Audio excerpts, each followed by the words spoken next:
Welcome back, good people, to the Destination Devy program. Appreciate you dropping by. You know who it is. It's Ray G. You can find me on Twitter at RayGQ. And this is a new segment. This is a very new segment that I'm going to do every Thursday because there's a lot of value, tons of value in analyzing player movement. You know, risers, fallers are great.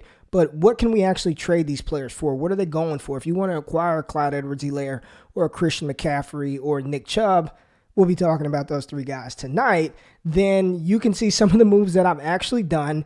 And this is Terrible or Terrific Trade Thursday. That's the name of this segment.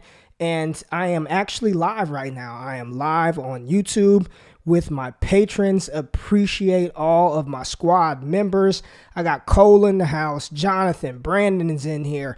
I don't know who else is in here because, you know, they don't all comment, but appreciate my squad members for supporting Destination Devy, for supporting me. So they'll be the ones actually giving me the feedback. They'll be telling me, Ray, you were out of your damn mind, or Ray, that was a really good trade, or, you know, asking questions. So this is a live interactive show. Appreciate you guys dropping by, but we are going to jump right into it. So, terrible or terrific trade. And this is one that I pulled off today that I was very happy about. I felt really good about this deal when I made it. And then I sat back and I was like, damn, did I give up too much? So let me set the table for you. So this is my longest running Dynasty home league. Was a 12-team league, dropped down to 10 teams. So I got a powerhouse, you guys. I got a powerhouse in this squad. I'm the defending champ. Starting lineup, we roll out 12. My core, Dak Prescott, and I've been ravaged by injuries, like completely decimated. So here's my starting assets. It's Dak Prescott, Christian McCaffrey, Michael Thomas, George Kittle, DJ Moore, A.J. Brown, Clyde Edwards-Helaire. On my bench, I have J.K. Dobbins. I have Cooper Kupp, Cortland Sutton, TJ Hawkinson, Terry McLaurin. I've got a deep squad. It's a really good team, but half of my starters are injured, so I made this deal. I traded Darius Slayton, Steven Sims, J.K. Dobbins, a 2021 first-round pick, probably going to be a top 6 pick, a 2021 fourth-round pick, and a 2022 second-round pick. So J.K. Dobbins, Steven Sims, Darius Slayton, a first, a second in 2022, and a fourth in 2021. I received Raheem Mostert, Nick Chubb, and a 2021 second, which is going to be mine, so probably the back half of the second round. Talking picks 18, 19, 20.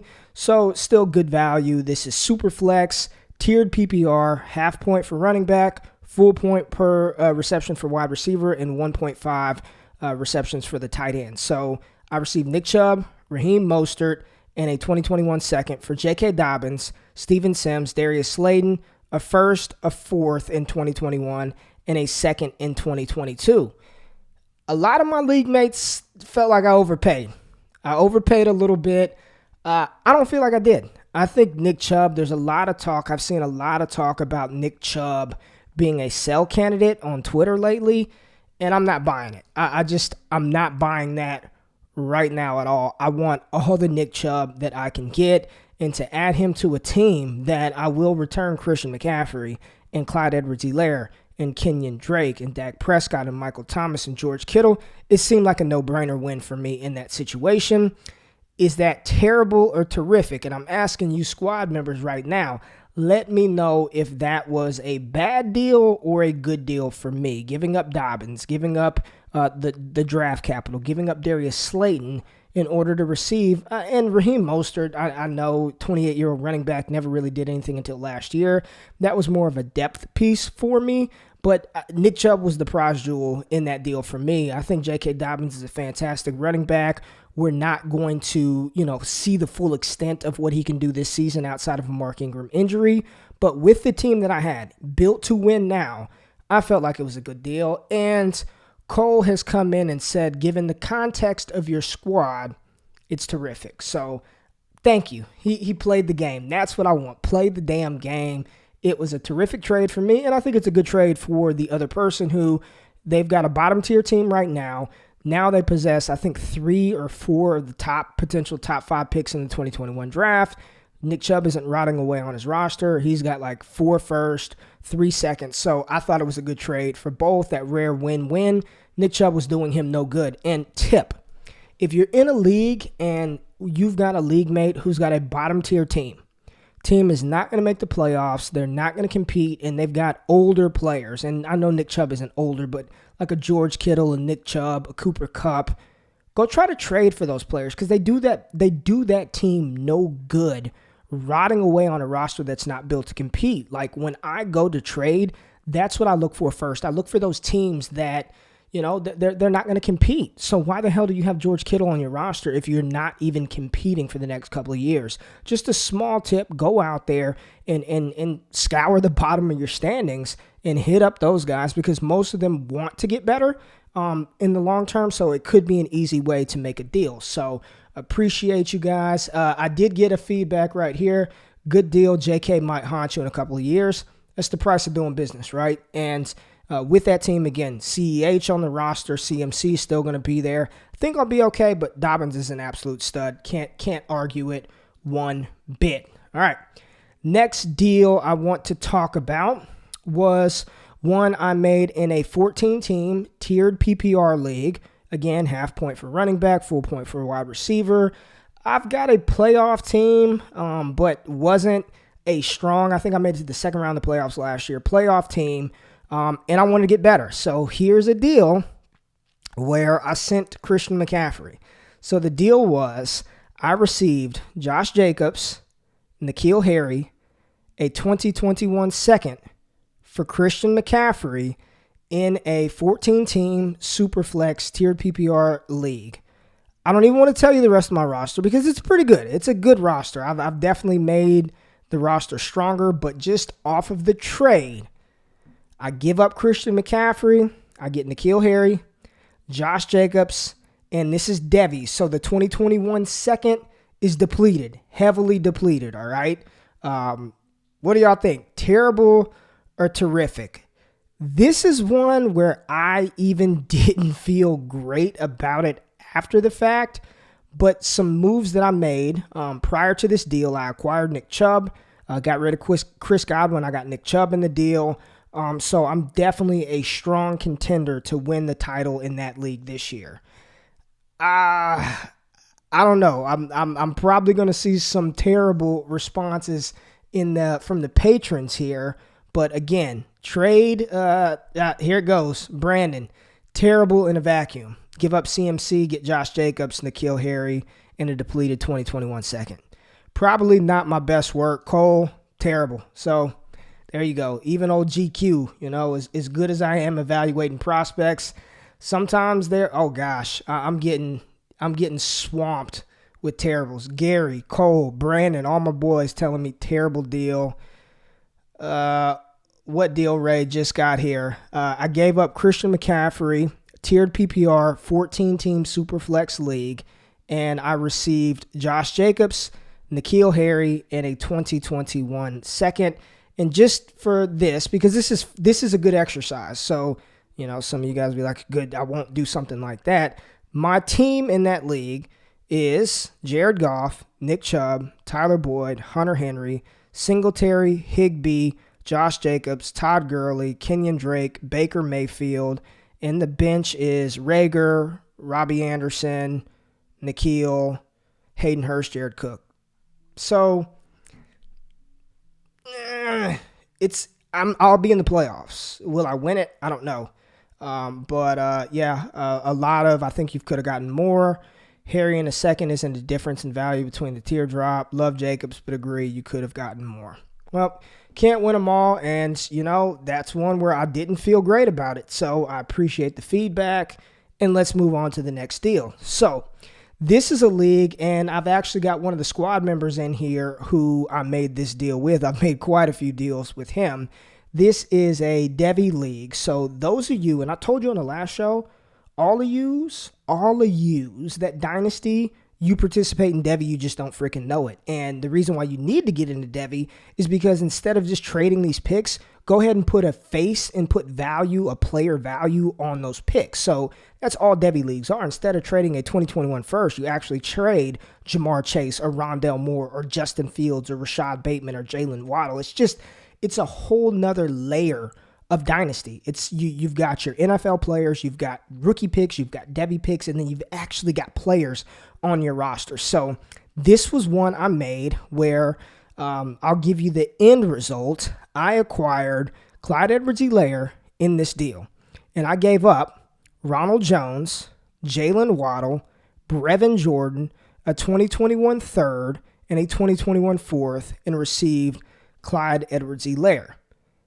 Terrible or terrific? To me, this is a terrific deal. Like, no-brainer. You give up Ronald Jones. Jalen Waddle's a stud. He's going to be a first-round pick. Probably he's got a chance to be the first wide receiver off of the board in 2021.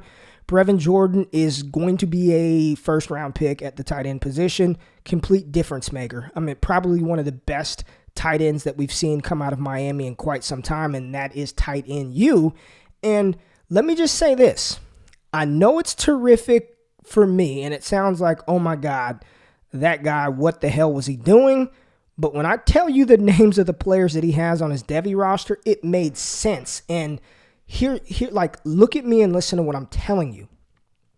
You cannot take for granted that every team in your league is looking to win now. Some teams, and Ryan McDowell, who's supposed to be on the show, we'll get him on later on. He's talked about this. He's built dynasty teams to where he intentionally punts like the first 2 or 3 years. Like, he knows he's not going to be a contender in year 1 or year 2. But if you build your team right and you acquire high-level talent, which this trade partner did, he's got Rondale Moore and Jamar Chase and Rashad Bateman and Justin Fields and every fucking, literally, he probably has 10 of the top projected 12 picks in the 2021 draft on his devy roster. It made sense for him. Could Clyde Edwards-Helaire have helped him out in 2 or 3 years? Absolutely. But right now, the value that he was able to extract from CEH, it on paper, terrific for me. But I'm telling you, this roster, it is the prime example of how you build your roster in devy. If you're going to go all in on devy, you go all in. You can't half-ass it and be like, I just want a couple of devies and I'm going to try to compete. You've got to go all the way in. And in that league, it's start 2 tight ends. It's not like optional. You have to start 2 tight end premium. So 2021, Gary just dropped this, taking the 2021 class, wide receiver class to the bank. It is beautiful, and he owns, I believe, 3 or 4 of the top 2021 projected wide receivers. So Clyde Edwards-Helaire got him in that deal. And later that day, oh my God, GQ, how did you pull it off, baby? Later that day, from the same owner, I was able to acquire Christian McCaffrey. So in the same league, from the same owner, I was able to get Clyde Edwards-Helaire and Christian McCaffrey. Okay? I was able to get both of them. Now, let me say this. I cannot stress the importance of this enough. Building trade bridges in negotiation is critical in Dynasty, okay? Building bridges, not burning them. Sometimes, Curtis Patrick and I talked about this. I wish I could remember the episode. If you go back to the DDP, Curtis Patrick from RotoViz, and I talked about the winning the deal fallacy, right? A lot of people think that I have to win the deal in order to, like, make a trade. It's bullshit. Eliminate that from your mind. Does somebody walk away feeling like they got a little bit more? Sure, that could happen, but don't be that guy. There is, for me, there's trade etiquette. If I'm working with you to try to hammer something out, I'm not working with you and then backdoor scheming somebody else to try to up the offer. Like, that's just not how I operate. Like, I try to send fair offers from the very beginning. Some people do that bullshit, send in Ronald Jones and Keyshawn Vaughn for Christian McCaffrey, and then they come back and say, oh, that was just starting. Like, I'm just starting somewhere. Like, at that point, screw you, dude. I don't even want to deal with you because I can already tell this is going to be a hassle. My philosophy in Dynasty is build bridges, not burn them. And with this trade partner, the reason why I believe I was able to acquire Christian McCaffrey and CEH from him is because we do good business. There are some times where I give up things where I'm like, fuck, man, I really lost out a little bit on this one. This one hurt. But building a stable pipeline of trade avenue is critical in Dynasty. So in this deal, I traded Justin Fields, T. Higgins, Pat Freiermuth, O.J. Howard, received Christian McCaffrey, Curtis Samuel, and Bryce Young, the true freshman quarterback from the University of Alabama. Terrific or terrible, I don't even think we need to comment. I got CMC and Clyde Edwards-Helaire. I really don't care what I gave up. I feel that was terrific all the way around. And again, yes, he gave up CMC and CEH, but he was able to load his 2021 roster with, again, here's the thing. Do we know like 100% certainty that these college guys are going to hit? Absolutely not. But there's a really good chance that if Justin Fields gets drafted in the top 5 picks, he's going to get an opportunity to play. And in fantasy, we're looking for players with an opportunity to have an opportunity to score fantasy points. And that's what he did on the back end of his roster. Now, a trade that I know the response to this is probably not going to go over well. This is one where I feel like I really, I was a little intoxicated and was just sending shit out and really didn't think it would get accepted, and it did. And I tried to make myself feel good about it, but in hindsight, I'm like, I probably could have gotten more. So 2 weeks ago, I traded Michael Thomas, I traded MT, and I got Derrick Henry and Devontae Parker. I'm just going to be quiet for a second and sit back until the first comment rolls in. I traded MT, like Michael Thomas, New Orleans Saints, for Derrick Henry and Devontae Parker.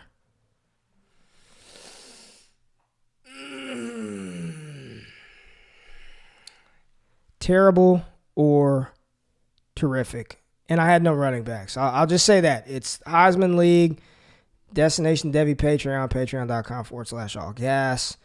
I traded Michael Thomas for Derrick Henry and Devontae Parker. What say you, patrons? Okay, I got one. This is terrific. Oh, I got two. Terrific? Really? I thought for sure you guys were going to come in here and slander the ever-living you-know-what out of me on that deal. And in this league, it's a 14-team Scott Fishbowl scoring league. I had no running backs, you guys. Literally, my running backs were James Conner and Austin Eckler. That was it. That's all I had. I had Patrick Laird, Malcolm Perry, Benny Snell. I had no running backs. My wide receivers, just for context, I lost Cortland Sutton to IR. I had Calvin Ridley on the roster, Allen Robinson on the roster, Marvin Jones.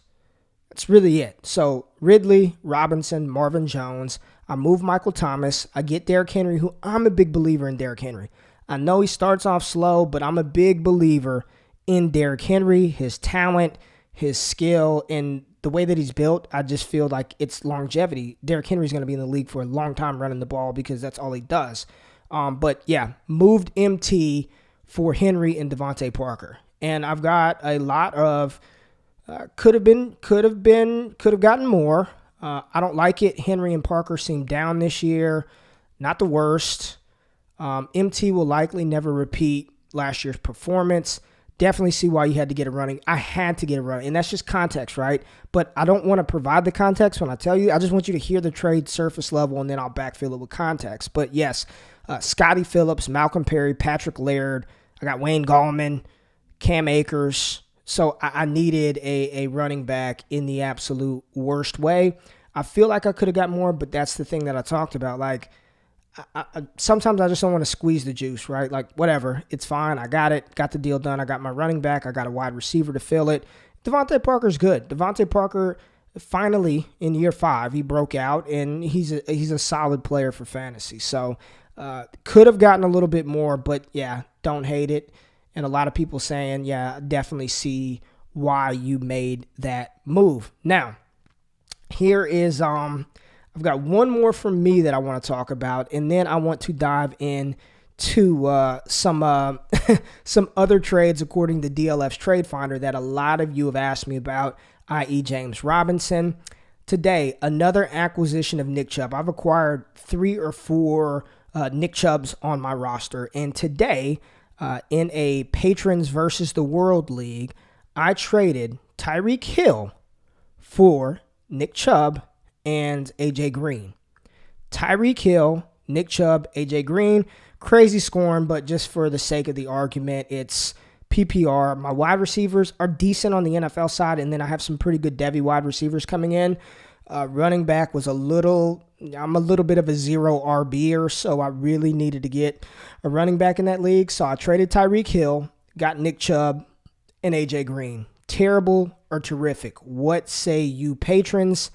I felt pretty damn good about that deal. Just me personally, I felt really good. Moving, Tyreek is a stud. Tyreek is a bona fide stud. But Nick Chubb, man, the more I watch him, the more he's probably the best running back in football. Like, honestly, he's probably the best running back in football. I know we've got CMC, the talent of Saquon Barkley, the situation of Clyde Edwards-Helaire. Every time Chubb gets the ball, man, he's special. He's a special, special talent, and the patrons like it. I like it a lot. It's terrific. Good job, Ray. Nailed it. That's what I do, man. Not all of them are great, right? Some of them are a little shaky, but I felt good about these. Felt good about the ones I talked to you about. And now what I wanted to do with McDowell was go through some different things. Oh, one more real quick since, no, 2 more actually. 2 more good ones. Here's a mini one. Here's a mini trade. I had T. Higgins, Jalen Reagor. I'm going to preface it first because off the paper it just seems a little, Ray, what the hell are you doing? Again, going for it in this league. I traded Justin Jefferson for James Conner. Had no running backs. Had tons of wide receiver depth. I needed a running back. I'm a 0 RB'er guy if I miss out on the elite talent. So I traded Justin Jefferson for James Conner. Terrific or terrible? What say you patrons? DLF Trade Analyzer said it was bad. A said it was bad. I feel all right about it, man. I feel all right about it. I mean, James Conner helped me win last week. That's what I needed. Justin Jefferson really would have helped me win last week, but I wasn't going to start him because he hadn't done shit all the way up until last week. But I thought, that was okay. What say you patrons? James Conner, Justin Jefferson, 0 RB team. Yeah, man. Yeah, probably could have gotten more, but that's not my MO, man. That's not how I deal. It's not how I operate. Don't like Conner, but I get it. I get fair. So just kind of ho-hum, right? Like, all right, I get it, but don't really like James Conner. It's kind of how I feel too. I got one. I don't like it. I just don't trust Conner. I can't say that I trust him all that well either. I mean, when he's on the field and playing, he's going to get the volume. I mean, we thought Benny Snell could be something, and he fumbled his opportunity away in week 2 and then ceded work to Anthony McFarland in week 3. James Conner is the bell cow, at least this season. Pittsburgh has not talked about extending him, which is a problem. And we know Justin Jefferson's going to be there for at least the next 4 to 5 years. Probably a short-sighted deal that if it pays off this year, it pays off, and then whatever else I get off of that is gravy. Now, the last big deal that I want to talk about, my 5th Nick Chubb acquisition. In a 12-team PPR league, like one of the Scott Fish leagues, DLF, I had Christian McCaffrey, and I traded Christian McCaffrey, Kenny Golladay, and Steven Sims for Nick Chubb and Terry McLaurin. In this team, I am a heavy, heavy contender. My roster is pretty stacked. Patrick Mahomes, Tyreek Hill stacked, Cooper Kupp. I've got Derrick Henry. Now I've got Nick Chubb, Devin Singletary, Tyler Higbee at tight end, Mark Andrews at tight end. I got a really good team. So move Christian McCaffrey, Kenny Golladay, Steven Sims, receive Terry McLaurin, and Nick Chubb. All right, we got one. Love it. Love it. I'm a big Nick Chubb fan, man. I'm a huge fan, and I really believe that the way that they utilize Kareem Hunt and Nick Chubb in conjunction with each other, while it kind of sucks, like, man, I wish Nick Chubb could get all of that. I heard today on the Breakout Finder pod with my boys Nate and Ryan Lopes that Kareem Hunt is averaging 16 touches a game, whereas Nick Chubb is averaging 18 touches a game. I didn't realize Kareem Hunt was averaging that many damn touches. But I think it works really well with one another. And, you know, Kareem Hunt comes in late, batters him to death, catches those passes. Nick Chubb is just a stud. So I've acquired quite a bit of Nick Chubb, if you guys have not noticed. And I got terrific on that deal. So terrible or terrific, this is fun. You guys are playing the game. Now it's time for you, the patrons, since you guys are here rocking with me. Let's talk about some deals, man. Right now, James Robinson is the absolute talk of the town. It's just James Robinson, James Robinson, James Robinson. So let's take a look. I offered in a league a second-round pick for James Robinson, was declined. I am not giving up a first-round pick for James Robinson. I won't do it. I'm sorry, not going to do it, won't do it. I just don't believe in him long-term at this point in time. So according to DLF's Trade Finder, we're going to just go 12 teams, PPR, Superflex, 6 points per passing touchdown. This is awesome real quick. Damn, I want to go trade for Chubb now. Yeah, Chubb is a stud, man. He's a freak. And my man, I know a lot of people, hey, Fusu is a divisive character, but he posted some stuff and he was like, Nick Chubb is generational. Like, based on his yards per game, what he does, he's up there with like LaDainian Tomlinson type historical numbers. That's how good he was. A second was declined. Yes, second was declined, literally. And this is in my home league, a 10-team league at that. A second-round pick was declined for James Robinson.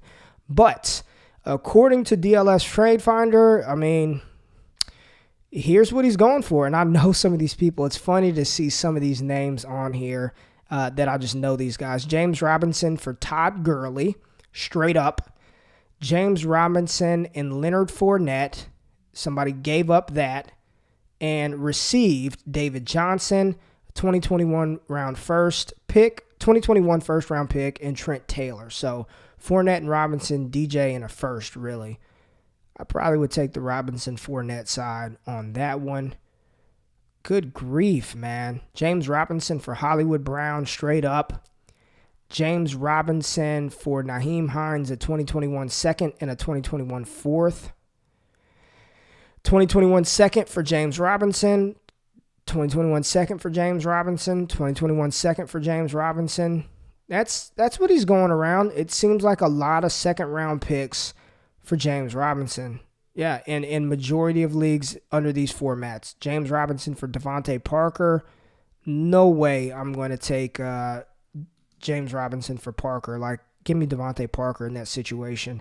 2021 second, 2021 second, 2021 second, 2021 second, all the way down the line. That's the going rate for Robinson. So, Jonathan, my man, he said he declined a late second for Robinson today. I get it. You might be able to catch somebody slipping and get a first for him. It ain't going to be me, and it ain't going to be the squad because we ain't doing it, man. I think a second is fair, more than enough value for a player that there's little invested in him. The coaching staff is most assuredly going to be turned over after this season. You might want to cash out. And here goes a comment from Cole. Robinson could disappear as fast as he came. He has no draft capital. They have no money in him. You run the risk of them moving for so many reasons. And it's a double-edged sword, right? And we've sort of the most recent example of a UDFA to starter, I guess. And I know they're built different and there's still a lot of question marks about Phillip Lindsay and his size. But Phillip Lindsay usurped a third-round pick in Royce Freeman, who I vividly remember people were taking in third and fourth rounds of seasonal leagues the year that he was drafted by Denver. Like, he was going that high. And a UDFA and Phillip Lindsay comes in, rushes for 1,000 yards in back-to-back seasons, makes a Pro Bowl. I believe Lindsay made the Pro Bowl his rookie year as a UDFA. Just unprecedented stuff from this kid. And granted, much smaller, but more explosive than James Robinson. and they brought in Melvin Gordon in year 3. I get that they're different physical archetypes, but the same principle applies. I've got no money tied to you. I'm going to wear your ass out this year, and next year in the second round, I'm taking Najee Harris. I'm taking Travis Etienne. I'm taking Chuba Hubbard. I'm taking Journey Brown or Kenneth Gainwell. I think that those of us, or those of you, because I own no James Robinson, who are holding out hope to get a first-round pick for him, I think that's pie in the sky. Again, you might catch somebody slipping, but there is no way in hell, and if I look at my rankings right now over on Notion, there's no way in hell I'm trading what could potentially be a Devonta Smith, a Kyle Pitts, a Pat Freiermuth, a Brevin Jordan in tight end premium leagues, possibly a Journey Brown, a Kenneth Gainwell, Amon-Ra St. Brown. There's no way I would move those guys or move James Robinson or keep James Robinson or try to trade for him opposed to getting one of those guys. Zero chance on this earth I would ever do a deal like that. So I think you're just playing with fire with James Robinson. I think a 2021 second is more than enough. And since we were talking about Nick Chubb, let's just see what Chubb is going for. Same standings, same stuff, and just kind of talk about Nick Chubb. So I see Nick Chubb for Devontae Adams straight up. Man, this makes me feel like I sold CMC low. CMC for Nick Chubb, Deontay Johnson in a 2021 first-round pick. Boy, that is a hole. And there are some people out here who just want CMC. He's great. He's the best running back in fantasy football. But give me Nick Chubb, Deontay Johnson in the 2021 first. Come on, you guys. Come the hell on. All right. Deshaun Watson, Alvin Kamara for Lamar Jackson and Nick Chubb. I mean, Kamara's dope and Deshaun Watson's good, but give me Lamar Jackson and Nick Chubb. These are just this is designed to give you just reference points, right? And every deal that I talked about tonight at the beginning were actual moves that I made this week, and I think there is tons of value to be gained from this. I want to continue to do this every single Thursday. So what I'm going to ask from you, the squad, is if you've made these kind of deals, any trades that you've made from today to next Wednesday, DM them to me. Just DM me a screenshot of a trade that you made, and we'll feature that on the show here. And we'll talk about your actual moves that you've made. And I'm pretty sure I'll make some more. I made a couple of smaller trades in devy leagues. I gave up Jahmyr Gibbs and Seth McGowan, received Spencer Rattler and Terrace Marshall. I know those are important as well, so I don't want to just talk NFL. I want to incorporate some collegiate devy guys as well. So for those of you who are on tonight, I appreciate you being here. I appreciate you hanging out with me as I record this show. But make sure from tonight forward, I will actually create inside the Destination Devy channel a trade post channel for those of you guys in here. And just drop your trades in there. I know we've got a trade conversation channel, but I actually want to use these and feature these on the show. They'll be featured on YouTube and on the podcast. So we will do that starting today. So if any of you, Cole, Jonathan, Dallas, any of you guys, Nick, anybody in here tonight that has made a deal over the past week, I will set that channel up as soon as we're done recording. Screenshot that deal, put it in the channel, and we will discuss on Terrible or Terrific next Thursday. Really get you guys ingrained with the show, become a part of this family. I appreciate you guys being a part of this community. And if you haven't, you need to jump in, man. This is where it's at. The best damn Devy Dynasty community in fantasy football. So appreciate y'all jumping by for the first one. And we got one. We got Dallas says, before we get out of here, I traded Robinson, Lamb, and a devy second for George Pickens and what could be the devy 2021 101. Okay. George Pickens is an absolute stud. He's going to be a top 10 pick, not this coming draft, but the year after. CeeDee Lamb is a stud too. And then to get the 2021 101 in devy, I got some ideas of somebody that you can pick up. Some good high school guys. Caleb Williams is an absolute stud. Stud. So appreciate y'all dropping by for this episode. We'll be back next week. Damn, 40 minutes, man. This was fun. Channel coming in the Patreon, in the Discord. Post your trades in there. Catch me out, YouTube, Destination Devy Podcast. I'm out of this piece, man. Good night.